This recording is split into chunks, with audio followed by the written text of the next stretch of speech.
What's the Car Talk podcast? Hello and welcome back to the Car Talk podcast, a show where we bring you yesterday's car news today, along with all the usual transportational opinion. Joining me as usual is Bailey Prickett, who needs no introduction really, because I haven't got one. How are you, Bailey? You alright? I'm very well, thank you, Matty. We're looking forward to this podcast today. It's going to be good. And this week's guest, he's a friend of the podcast. He's a fellow podcaster himself, radio presenter, journalist and retro car enthusiast. I think it's safe to say that he does warrant an introduction. Jack Mortimer, back on the podcast, ladies and gentlemen. Yeah. Thank you very much. How much do I owe you for that introduction? Just promote me on your next podcast or radio show. And a bag of chips, that usually works. And a bag of chips, yeah. Thank you very much for having me back. No problem Jack. At all. And obviously we'll talk to you a little bit more when we get to our theme. And our theme today is nostalgia, all things nostalgic, because obviously one of the big things about cars is old cars, retro cars, and really just cars in times gone by in your life. Us three are very young, but we're not getting any younger, so we're at the point now, I'm sure you'll all agree, where we've got some fond memories of cars, and cars are forever changing, which means that we like to look back at, how it used to be. Indeed. But for now, we always traditionally start off with the news. We've all got a lot of news this week, it seems. Good month for news in the automotive industry. Who would like to go first? I will go first if no one else will. I've got a bit of a headline. And it's Charge UK aims to double UK's public EV charging network by the end of 2023. By the end of this year? Yeah. Now that's a bold statement. It's great, isn't it? Anyway, the new AMG GT. Have they got much, sort of sharehold in this charging world, or have they just made that up? I don't know, I just wrote it down because I was going to follow on with I'm not interested really with that. Fair enough. Talk about the new AMG instead. So, the new AMG. If you want to hear that, yes, the new AMG. The new AMG GT has been spotted. And it's basically the facelift version of the previous GT, the GT that we've got. Is it going to be any faster? And it's going to keep the 4-litre. Yeah, probably. Nice. But it's going to keep the 4-litre V8, which is good news because obviously, as we know, Mercedes are moving towards the hybrid, big, smaller engines. But there is potential for a plug-in hybrid with this as well. So, plenty of options. But lads, I've got a question for you with this sort of car. Should they bring back the gull-wing doors? I like gull-wing doors. The only problem with them, of course, is it's not the only problem. I mean, if you're using it to sort of park up in a really tight parking space, it's a nightmare to get out. But, of course, if you roll it onto its roof, never going to escape from there, are you? That's true, but then that's the fun part of it. The fun of being trapped in an upside-down AMG. Yeah, but I wouldn't mind that. I'd be like, I'm still in an AMG. That's the best part. I wouldn't want to be stuck inside a beautiful car. I'd rather be stuck outside of the beautiful car. True. Yes. I don't know. Maybe I'm just getting old and boring. But I think gull-wing doors are really fucking tacky. But I do prefer the other gull-wing where it's not gull-wing obviously, but where they open like on a diagonal sort of way rather than like wings. Yeah, What's that called? Yeah. On the old Lambos and that. Yes, yeah. I mean, aren't they? I mean, they're sort of gull-wing doors, but they're different type. I don't know what actually the name is. Gull-wing is I'm doing. If you're watching on YouTube, I'm doing the Mercedes sort of SLS style gull-wing doors, and then like the Lambos are sort of like. Yeah, they sort of go up like they sort of turn, rotate, and they almost. They're kind of like scissor doors, aren't they? That's the one. Yeah, scissor doors. But yeah, has anyone else got anything? Well, that's that cleared up. EV. Yeah, exactly. Kind of jumping on from that theme, I have got a story about the new BMW 520i, the very last petrol-powered, or it might be diesel-powered, but, internal combustion, fossil-fueled, powered 5 Series. That's quite something, isn't it? It is, which is a shame because it looks very poor, and I don't like the looks of it at all. I'm not a fan. I mean, I like the side profile of the new BMWs. I think they've kind of stuck to their roots with that. The back and the front. Yeah, I agree. It's just that front end. It's a little bit... Yeah, I know what you mean. I think it's that grille. I think if they just scaled down the grille, if they kept it as it was just a couple of generations back, it would have looked great. I think it's a bit too small for an M5 as well. Or is it just me? It looks like an M2, like almost size, isn't it? It could be the photos, but... No, but the kind of way that BMWs are going, every now and then, I don't know if you also do this when you're bored and driving along. To me, to sort of like maintain interest in driving, I will kind of commentate on the cars going in the opposite direction, trying to guess what they are and, identify them. That's a really good game. You are? It is. That's a really good game. Honestly, it passes a lot of time. But every now and then, I will see a BMW coming, and I will think, oh yeah, well, that's absolutely a 3 Series. And it comes past me, and it's a 1 Series. And I'm like, when did you get so big? Yeah, the new 1 Series is a lot bigger, isn't it? It's like a big hunchback sort of car. Yes. But I'm not really sure about this M5 or i5, whatever they want to call it. I've noticed a really interesting feature on it. If you go onto the image where it's at the back of the car, is that like a rear quarter sort of like thing that pops out, like a pop out window on it as well? Ooh. That's strange. Bet you that. Oh yeah, I see what you mean. It looks like that. Maybe it could be the aerodynamics, possibly like a little wing or something, but. I don't know. If it does open, that would completely change my opinion about the BMW 5 Series. That is a nostalgic feature. Yes. I want my car to have a quirk from a 1960s luxury car, please. Yeah. I've got some news, and it's someone who I think should be nominated for an MBE. The person cannot be named for legal reasons, so they're just called Bexley Man. But all you need to know is that a man in Bexley, which I think is in Kent, has been charged with damaging ULEZ cameras after a Metropolitan Police operation was launched. So sadly, he's been caught after 96. No. I know, what a terrible, terrible bit of news. All these criminals out there damaging the ULEZ. Yeah, I mean, it's keeping all those old cars on the road. What a fucking terrible crime. It's so bad because all these knife crimes going on. I think they're really not really that bad compared to this. It's absolutely terrible that they've launched an independent operation to get these ULEZ vandals away when there's actually the biggest organised crime is the Metropolitan Police itself. So they're the biggest organised criminal group. So. Anyway, yeah, he's up for an MBE from me. He's been invited to the 2023 Matty's Cars Awards to pick up his inevitable award.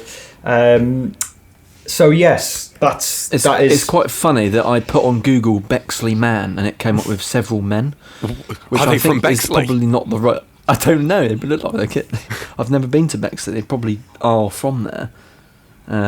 I'm looking at this. It's called It's a My London page. It's Bexley Man wanted by Met Police for violent attack in inverted commas. Okay, well, that's the sort of thing they should be looking for. If it's a violent attack on, I don't know, a human, a young girl maybe walking back. If you maybe have a police officer on your staff who is doing a bit of indecent exposure or kidnapping and raping women, maybe you should have launched an operation internally into that. Just saying, Metropolitan Police. It's a good job I live up north. I'm safe up here.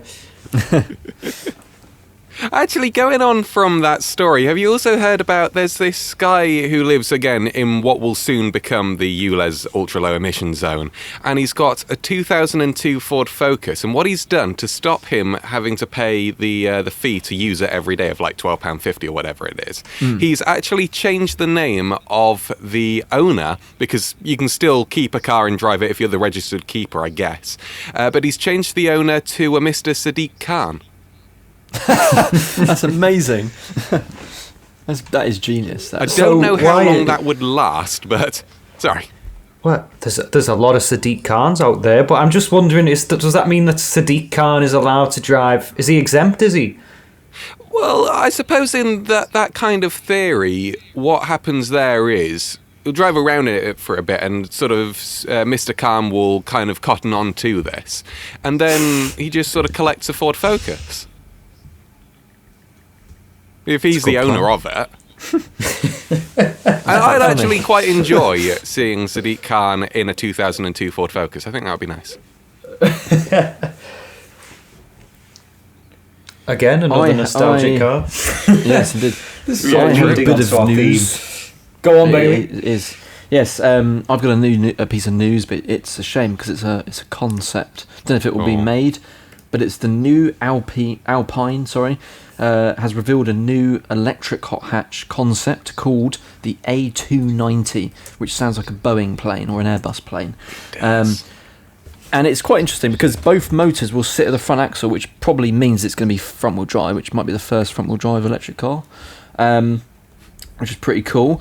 And it has 220 horsepower, and it will come with 3 seats. I don't know if you've had a look at it. It's very reminiscent of the old Renault 5. It is. It looks pretty nice, actually. Which, again, means they won't make it if it looks good. I know. True. That's the thing. And Alpine only sell about 3 cars a year anyway, don't they? But it looks so much better than the Honda E or whatever it's called. Yeah, 100%. Look at the alloy wheels. What do you think about the wheels, by the way? It's very cyberpunk, isn't it? Yeah. Like 2027 sort of thing. It is cool, and it does look like a Renault 5 as well. This is what the new Renault 5 should look like. I agree, yes. But yeah, I mean, it looks like a fantastic car. I don't know how big it is because it looks quite big in the pictures, but if you look at the people next to it, it's probably about the same size as a Mini or something, which is probably decent.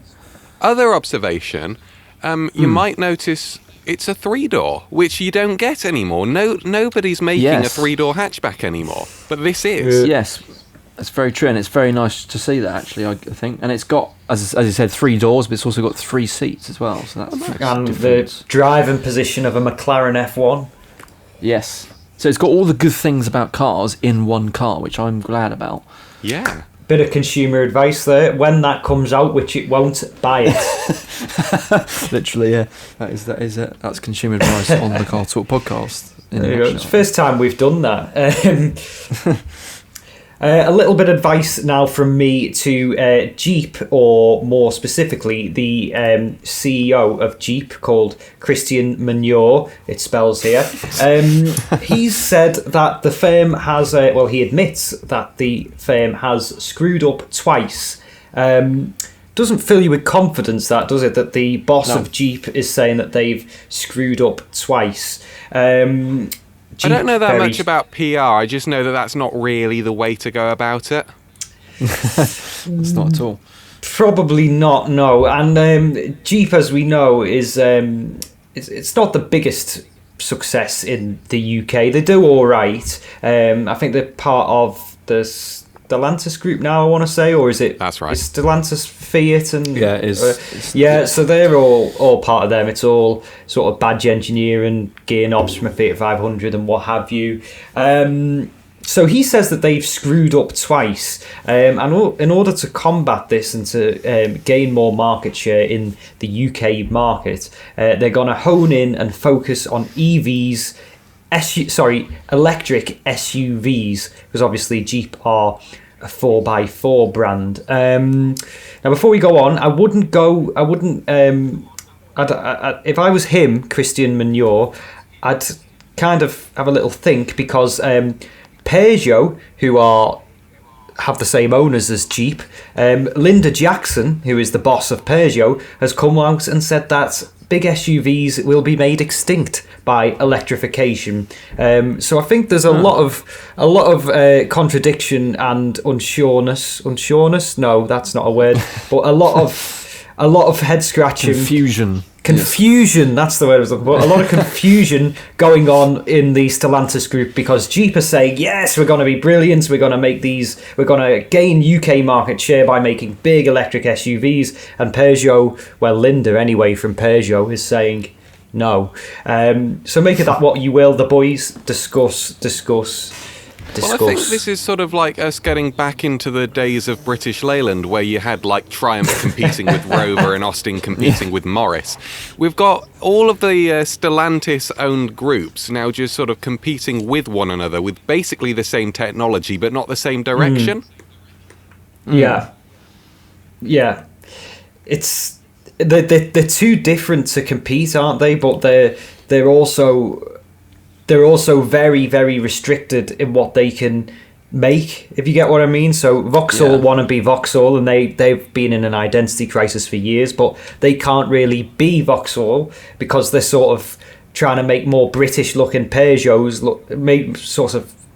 look British, and Peugeot are probably the best out of all of them, to be fair. You know, you'd have a Peugeot over a Jeep or a Fiat or a Citroen, wouldn't you? But Peugeot are definitely the most successful.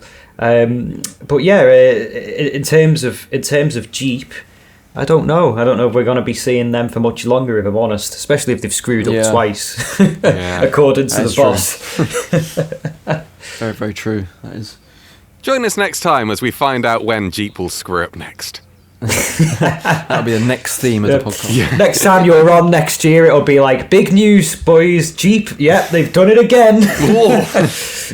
Kind of continuing on with the theme of off-roaders, if I will. I've had a look at this really weird kind of new off-roader from or at least company that I've never heard of before. It's called the Monroe Mark 1, and it's a sort of off-roadery pickup truck thing. Again, electric, so Linda Jackson would not approve.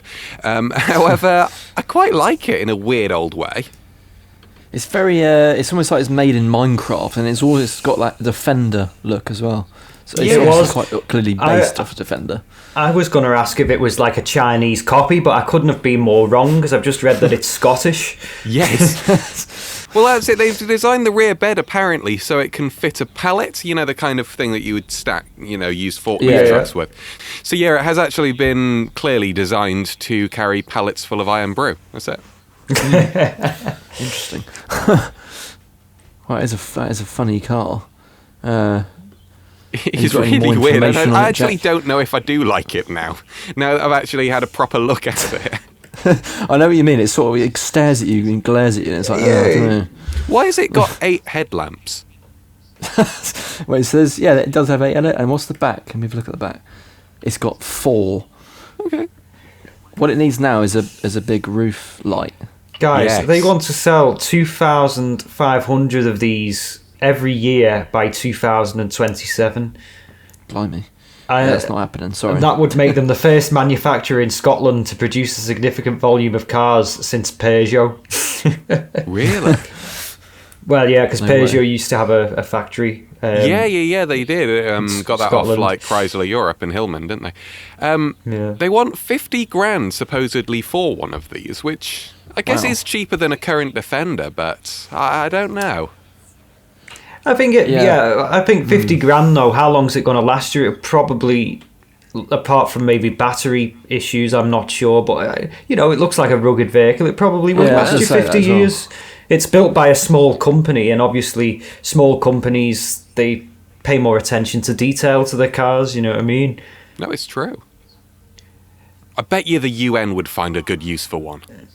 Yeah, if you're anybody, but especially if you're in Scotland and you want to be loyal, buy that. That's the second bit of consumer advice from all 3 of us today. Wow, I believe that. And I've got not consumer advice. This is for the government. Well, actually, it is consumer advice for the government, but it isn't for us.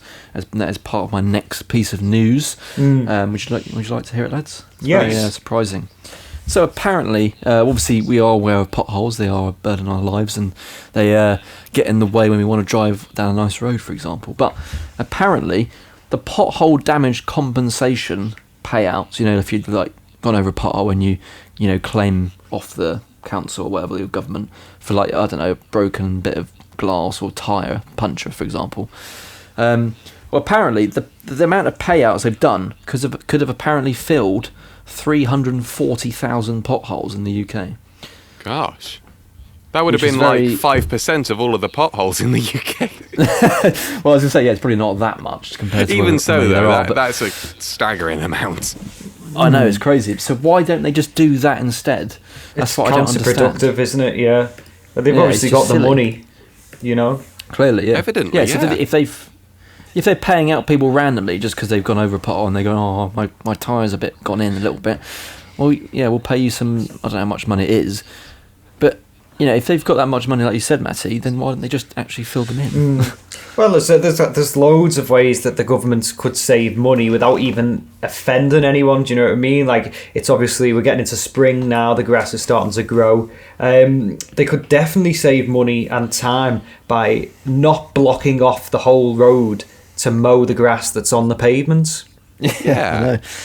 It's a bit of consumer advice for the government, and maybe this is going to be called the Consumer Advice Podcast. Yeah, and maybe listen to us the first time when we told you that smart motorways were a bad idea, and now you're saying, "Oh yeah, they're a bad idea." Just little things. The government, Transport Minister Sadiq Khan. You know what I mean? Yeah.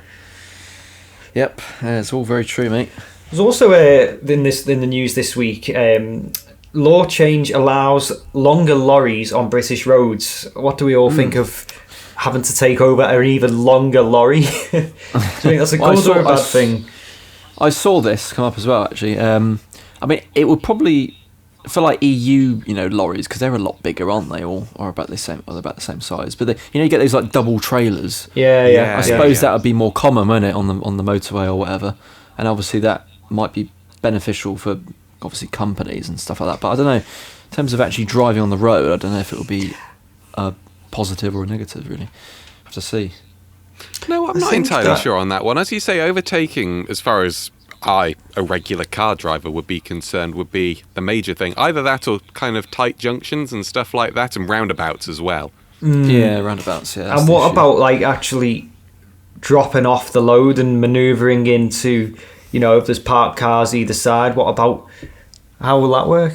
I've played Euro Truck Simulator 2, I know of the struggles. I do want to play that, that's good. Does anyone remember the PC game from really back in the day? I think it was on Miniclip or something called, it was like Mad Trucker or something. At like every level you'd be able to upgrade your lights, upgrade your tyres and stuff like that. I just remember... Oh, sorry, go ahead. Go on. Go on. Who's talking? I played the one, not that one, the Matty or Miniclip, but I played the other one when it had the Renault 5 in it. I was about to say exactly that. Yeah, a yellow one. That's the one. Yeah, that's the one. I can't remember the name of it. It wasn't Burnout, because that's an actual franchise. No, yeah. It was Flat Out. There was Flat Out. Flat Out. Was it? I don't know, but there was a PC game called Flat Out, definitely. I just remember with this game, it was like you were driving around in this Renault 5, and then for some reason, I don't know if they were police cars or if they were like mobsters or whatever, they had silver cars that weren't Renault 5s, and they were trying to like destroy your car. Yeah, and I remember there was different like zones you have to go into, and obviously the harder it gets, the further you... And I think if you crash, you have to restart, so it was like really addictive. You wanted to get to the next place. That's like, the next level. I remember that, it was good. I remember that, and also another game called Rescue the Gang. And Rescue the Gang was sort of like you were traversing through this really busy motorway, and it had some really awful sampled speech in it. Like, really kind of like, you gotta rescue the gang! Oh, man! It was like dreadful, but I played it a lot. Do anyone remember Cab Driver, where you were a taxi driver in New York? Yeah. Oh, I remember that. Oh, so good. And all of the podcast in itself, isn't it? This is, yeah. The parking game, what was that called now? Was that Parking Mania? It could have been. And there were some disabled parking spots, and if you parked in one of those, a angry old man would come up to you and say, you can't park there, that's a disabled parking spot. You can't park there, that's a disabled parking spot. You can't park until you left. This is definitely another podcast that we can do, isn't it? Yes. Gaming, car games. This already is nostalgic as well, because Very we're thinking about back then. We are. Listen, I know that this is a nice transition into our theme, but before we do, I just have one more important bit of news. Ewan Findlay, friend of the podcast, well, he's been on the podcast anyway, so therefore he is a friend of the podcast. Well, he's done a U, Bailey. He's rebranded his channel. So it used to be called Ewan's Auto Archives. It's now called Ewan's Auto Escapades. So we can only assume, guys, that he's focusing in on Nissan Escapade vans. You know, that must be what it is, clearly. I thought you said Escalade first. Like Escalade. I think he's also focusing on the Nissan Escapade as well, but he's also focusing on the Peugeot 106 Escapade, He's also focusing on the Peugeot 106 Escapade Special Edition. Just that one. And there was also the Peugeot Partner Escapade as well, wasn't there? Yes, there was. So it could be any of these. Just got to slip in there as well that the Nissan Escapade van came out about 30 years before the Nissan Townstar van. Couldn't go a podcast without mentioning that. I know. I was about to mention that afterwards. I was like, but is it as good as the Nissan Townstar? Amazing. It clearly isn't. So very best of luck with the rebrand. Yes. Now, I guess onto our theme, which is nostalgia. All things nostalgic when it comes to cars. We've got the best man for the job on the podcast this week, Jack Mortimer. Now, last time you were on, Jack, you was on Lightning with Zoe Lyons. Oh God, yeah. That makes you sound like you're both on drugs, doesn't it? You're on a TV show with Zoe Lyons, but since then, we want to know what you've been up to, and we want to know what it was like being on BBC News this time as well. Yes. Oh, I wasn't actually on BBC News, and not for any kind of dubious reason. I was thinking, what has he done? Yeah. So. No, it's all right. No, I shadowed a producer at BBC News down in London, the 6:00 news, and that was absolutely amazing. Only problem with it was, I was quite excited, and the producer was kind of telling me about things, and I was asking him questions. This was sort of like in the newsroom, and all of a sudden, someone sits next to me, just sits down, starts looking at a computer, and I don't want to look over because that would be rude. However, I'm asking him questions. He's telling me things about his job and all of that kind of stuff, and all of a sudden, someone just turns round to us and says, "I'm sorry, could you keep it down? I'm just trying to rehearse my lines here." And I look over, and it's Sophie Rayworth. So I kind of accidentally annoyed Sophie Rayworth at the BBC News. So if you're listening to this, Sophie, I apologise. She is actually a regular listener to the show. She is. We forgot to tell you. Yeah, so's, what's his name? The one who's getting sacked, Hugh Edwards as well. He listens. Fiona Bruce, Emily Mateless, now that she's been made redundant, as well as Mateless. The redundant BBC News readers absolutely love the podcast. Yes, they've got nothing better to do now. So that's true. It was making me wonder now, because of where the BBC studios were located. I don't know if there would have been like an underground car park. What did the BBC Newsreader car park look like? I wonder. What does Hugh Edwards drive? I'm not sure. That would be a really good. This is some investigative journalism that needs to be done. This is going to rival BBC News. I could imagine it could be very beige sort of thing. I could imagine yes, Fiona Bruce, for example, to have like a really shit convertible or something. She drives one of those Volkswagen. What was the Polo convertible called? Was it the EOS? Was it the EOS? I don't know. Wasn't that the Golf convertible? Oh, it could have been the Golf convertible. The only thing that I know about Fiona Bruce, due to her time on Top Gear as the star in the reasonably priced car, her first car was a Citroen Diane, and I respect that. I do, heavily. So, nostalgia, anyway. It's kind of like, if anyone's got anything, then start us off sort of thing, and we'll get the ball rolling from there. I've got 2 bits that I've written down that were, well, basically key to me. I don't know if you two have heard of the band Keane. Yes. They did like, yeah, Got their I'd be album. surprised if you haven't. Yes, well, one of my favourite albums of all time is Hopes and Fears, I think. Is that the one of it? I think so. It's the 2003 one, I think. Anyway, the point I'm trying to make is I was really nostalgic when I listened to the songs from that album because it reminds me of when I was in Cornwall in my dad. I think it was my dad's old car or our old car, and I think it was either the Golf we had, the diesel Golf, or it was the Audi Allroad that we had. And those 2 cars I really liked at the time. So they just remind me of those 2 cars and being in Cornwall, which is nostalgic to me. So yeah. Well, you've certainly started me on something there. Did you have anything to say there, Jack? No, I was just going to say that I absolutely love when music does that. I heard yesterday as I was driving along the Beach Boys song Good Vibrations, and for some reason I think we had that as on an album that was in our camper van, a 2005 Renault Master, and I always remember whenever I hear that song I associate it with going on holidays to Devon, so quite similar. So every time I just hear like the instrumental section in it, all I can think about is a particularly tricky manoeuvre through Ilfracombe. That is random, but it is cool, isn't it? Because the roads there are really tight and we're in a massive van. It was not built for it. It's funny Just how in the music can background. just associate things like that. Good vibrations coming through the dashboard, aka a 30-year-old air vent just rattling away. Well, it's got a diesel, so yeah, it's a lot of vibrations anyway.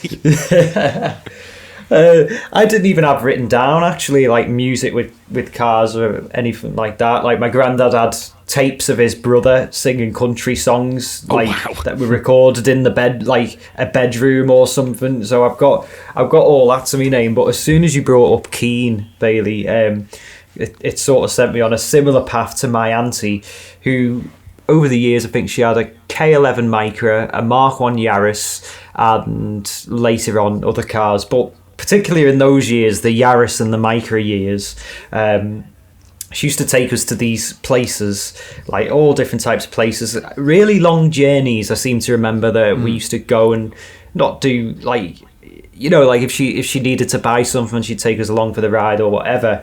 And unfortunately, my family doesn't have a very good sense of direction, apart from myself. So these journeys used to take longer than expected. And my auntie only had 3 CDs, probably still have the same ones now, from childhood. So all through my childhood, which obviously lasted some years, on these many, many car journeys, we'd either have Urban Hymns by The Verve, very good album. That's good. Macy Gray, Tracy Chapman, David Gray. So all mostly depressing albums on a loop while we drove round and round in circles. I don't know, somewhere on the Wirral or somewhere like that. So that's my music memory. It's probably not as I'd probably rather forget about it than remember it. But yeah, it is strange how you associate music to like randomly driving around a bend in your camper van, or you know, like I said, driving around in circles looking for a house in the Wirral or something in a Mark 1 Yaris. But can we move it on? Can we bring it back to can we lift the mood a bit, sort of thing? Anyone like have any a standout feature on an old car, or a feature that was on a car of your youth that you grew up in that you just think? I do, yes. Yeah. One of the things that got me into like modifications and things was my mum's original KA, and she bought it new. And at the time, I didn't know it was a special edition, but basically it was a special edition one. It had like a blacked out spec. I think the wheels were black as well. Nice. It was like a proper, like almost like modified spec, and it had a specific exhaust which sounded nice, and also it was like a chrome exhaust as well. So I instantly liked it because it was like it stood out compared to the rest of the car. And I just remember driving around in it and just being really funny for some reason because it was such a small little car and it just made such a like big noise. But that was one of the funniest parts about that. Was the exhaust, but yeah, that's one of my little nostalgic bits as well. For me, it would have to be my granddad's car. For a long, long time, he had a Citroen Xantia Estate. It was a 1999 model, so quite late on in it. But he always, I mean, that was sort of the car of choice for when we were going on holidays, because my grandparents would bring their caravan, we would bring the camper van, but of course we'd use the Xantia as just sort of like going around the narrow streets of Ilfracombe. But one thing that I really remember about that car was he always kept the roof racks on, the roof rails, as it were. So if you were going down a country lane fairly fast, you would always get a kind of whistle from them, that kind of... And for ages I wondered what on earth it was, but now whenever I hear that noise, it just makes me think about going back on holidays. You've literally just done an impression of the sunroof in my Saxo when you go over 60 miles an hour. If you leave the blind open, then it whistles like that. But I think it's quite endearing, these sorts of sounds and knocks. Maybe after 6 hours it probably isn't, but for me, features... this probably weren't actually, no, I'm sure I feel old now because this is 10 years ago, something like that, maybe more. But my mum, before I was born, when I was born, she'd never had a new car a brand new car until about 2010, when she bought the new shape Fiesta. And that instantly boosted my street cred among my friends, who at the time I would have been about 11, 12, getting ferried about, blah, blah, blah, because it had a slot for an aux lead. Oh. So does anybody remember the brief period of about 18 months in the early 2010s when aux lead, can I have the aux lead? No, I want the aux lead, pass the aux lead. And then it just kind of just fell off. But what gets me is that, like, Bluetooth was always there waiting in the wings, but no one was interested in connecting to the Bluetooth. Everybody wanted the aux lead. Yeah. And for a while it was a big street cred booster. It was a big thing to have. My mum's car's got an aux lead. Has she? Yeah. She can give us a lift. Okay, we're getting a bit. But anyway, yeah, the aux lead. What a nostalgic feature. Where did that go? And I remember... I mean, I still use an aux, to be fair, in my Land Rover, because I know it has Bluetooth on it, but I couldn't figure it out because I'm stupid. So I used the aux from my car, from my other Mazda, and I was like, okay, that's much better. And in a lot of the brochures of the time, it would promote that you could use the aux cable specifically for the MP3 players, which, of course, everybody had an MP3 player or an iPod. I remember, I think it was my aunt that had an iPod Nano, which was sort of like the really thin one that you could get in a massive variety of colours, and I thought that was like the most high-tech thing ever. Yeah, we had a Porsche in work, like a sports car one, like it was either a Boxster or a 911, an older one, and it actually had a slot where you can put your SIM card out your phone to connect your phone to the system itself. God knows how it worked, but yeah, you'd basically be with no phone while your SIM card was in the car, just on the off chance that somebody rung you. I like the idea that someone out there doesn't have a mobile phone. They just sort of like, they turn to someone and like, what mobile phone do you have? Oh, I've got an iPhone 10. What about yourself? Porsche. A Porsche. That is true, actually. You could claim that, to be fair. Probably not nostalgic either for anyone else, but because I still use them. But FM transmitters in the cigarette lighter and tape decks with cassette tapes with an aux lead on the end as well. Yeah. I still use them now. Very old school, Matty, aren't you? Well, I've got an old car. What can I say? It's true. Another thing that I really quite liked about that old Xantia was in the back, and again, probably your Saxo would be like, well, I don't know actually if the Saxo has latches, but the rear windows in this Xantia, because it was the basic LX model, wind up. There was no electric rear. There was no electric rear windows in it. No, keep fit windows in my Saxo as well in the back. Knew it. And in the feet. I've got a weird habit which I've only just noticed this pattern. Not only are the last 3 cars that I've bought myself have been green, but also the last 2 have been cars that people who I know have had, including my auntie and uncle who are married to each other. So the Saxo, or were married to each other, I should say. The Saxo my auntie used to have, exactly the same, silver, 5 doors. And I completely did not realise that she used to have one and that I just copied it off her. And then I bought a green Fiat Brava, which my uncle, who used to be married to her, also had. So I basically had my auntie and uncle's car that they had at the same time, and I've got them both now. So and both of them were kind of nostalgia buys-ish, especially the Fiat anyway. I bought that as a sort of, because I remember going in my uncle's Fiat Brava and absolutely loved it. The only problem with that car is that it's nicer to look at than it is to be driving. As much as it is a nice car to drive, it's nicer to be on the outside looking in. But yeah. No, it's true. I haven't seen a Fiat Brava for such a long time. I can't wait to see it. It's let's go on to my next question. Jack, the last time I seen you was at Festival of the Unexceptional. This is true. The only time I've ever met you, isn't it? Yeah, in person, absolutely. Yeah. Are you going this year? Yes, without a doubt. I can't miss it.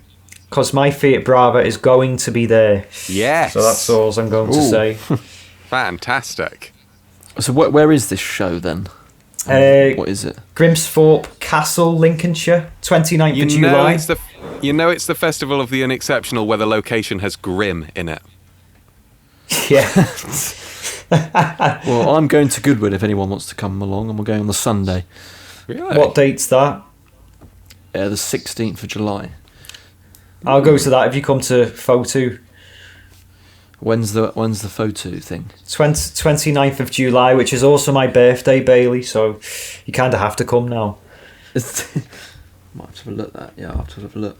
So it's Festival of the Unexceptional on your birthday? It's on my actual birthday, yeah. Oh, you got to get yourself like a handshake and a card from John Bentley or whoever. Who's John Bentley? Who's John Bentley? Like, genuinely? Yeah, who's John Bentley? You're having me on, aren't you? No, I'm not. Honestly, if you watch this back, Jack, and look at my face, I'm absolutely not having you on. Okay. Who is John I'll take Bentley? your word for it then. I did actually interview John Bentley off of the Gadget Show and Old Top Gear on my show a little while back after meeting him. He brought a Yaris to it. I met him in the car park of like the hotel that we stayed at beforehand. And I just went up to him and just said, "Those Yarises, they are bulletproof." And he went, "Oh yes, I've had it ever since it was new. My children have learned to drive in it. It's been a wonderful car." And it was John Bentley. Do you see? I've googled him. I don't even recognise his face. Oh come on! Wow. The guy off the Gadget Show that gets very excited about like vacuum cleaner. He hired Jeremy Clarkson. I've never seen the Gadget Show. Well, I have, but not all the way through. Not enough to recognise him. John Bentley. Oh, this is... No, genuinely, he is a lovely guy. He hired... Because he worked on Top Gear in the 80s, he was took on and kind of gave it a car magazine format, which really saw it through up until, the turn of the century. He hired Jeremy Clarkson, he hired James May. Richard Hammond came on later with the reboot, obviously, but, he worked with the best. Oh, wow. That's... And I'm going to introduce you to him on your birthday. There you go. Brilliant. As a guest of the podcast, Bailey, what are we going to call this? Are we going to call this nostalgia, consumer advice, or finding John Bentley? That sounds good to me. I'm going to do that as a title. Could we be finding John Bentley in a kind of spiritual sense? Like, who is John Bentley? Yeah, who is John Bentley to me? Why do I need him in my life? Well, he's coming to my birthday party in Grimsthorpe Castle anyway, so there you are. He's going to bring his Yaris. He's going to bring me a caterpillar cake. Oh, yeah. So, on that note, do we think that rounds up our nostalgic trip I down think very much I so. rather think memory it does, lane? yeah. Sorry, I don't know what to say. It's been such a weird and wonderful podcast, but it is all the better for it. Thank you very much for listening and watching. Obviously, we've had our guest Jack Mortimer on. Thank you very much for coming on again, Jack. You're Thank you for welcome. having me. Absolutely any time. We'd love to have you on again. Now has come the time, though, to plug our social medias. Jack has got about 4 or 5 social media accounts that you can peruse at your leisure. So, Jack, if you would like to plug those now. Sure thing. So my main one is The Roadshow. It's a motoring podcast, as I tell everyone that I kind of approach about it. It's like Top Gear, only I don't have a budget whatsoever. So we sometimes test cars. We talk about a lot of new cars, kind of like we did here, but yeah, less sort of jokey, I suppose. And as well as that, kind of look at this history of classic cars. All that kind of stuff, really. It's on Duggystone Radio, Sunday at 12 noon. If you're doing something or you forget or whatever, they're also all on SoundCloud. So if you take a look at, well, you just search onto Google, SoundCloud, Duggystone Radio. Scroll down there, there'll be a massive, massive playlist of the road shows. We talk to people as well. And we need to get you two on the road show. That would be really good. Be good. Oh, and if you want to have us- find me on Instagram as well, the Instagram account is D Stone Road Show. That's the letter D, then Stone Road Show. Somebody had already taken the Road Show. Shanks. I mean, if you'd have us on the road show, we would try to behave ourselves. No, that's all right. I like this. I like Let's this not descent get into madness. too political on the road show, or start going on about the corruption in the Metropolitan Police or anything like that. We would try to be as conservative with a little c as possible. Do you know what it would be like, Matty? It would be like going, you know, the Top Gear episode where they go and do the radio show. It would be like that. We would take it over and just completely ruin it. Actually, I have been doing a bit of work at a local radio station to me, and it does feel sometimes a little bit like I'm in that particular episode of Top Gear. I have sort of accidentally skipped songs as they're live on air once. That was not a good idea. Don't do that. I've been driving in my car listening to Jack Mortimer. Bailey, would you like to plug your social media? Sure thing. Obviously, you can subscribe to us on the channel, which is where this podcast will be going up on the video version. And if you want to follow us on Instagram, it's carculture_YT. And of course, we have TikTok as well, which is carcultureyt, when we post shorts from our main episodes on there as well. And if you want to follow my personal Instagram and see that I'm driving a new car around, it's Bailey Prickett 27. And that's about it. Brilliant. And finally, if you'd like to see more of me, then you can see my personal YouTube channel, Matty's Cars. You can follow me on Instagram, Matty's Cars YT. And if you'd like to see me at an Elvis tribute concert in the background having a drink, then you can follow my personal Instagram, Matsgram99, although that story has now finished and expired. But other than that, thanks again very much, Jack, for coming on, and we'll see you next time. Thank you. Bye.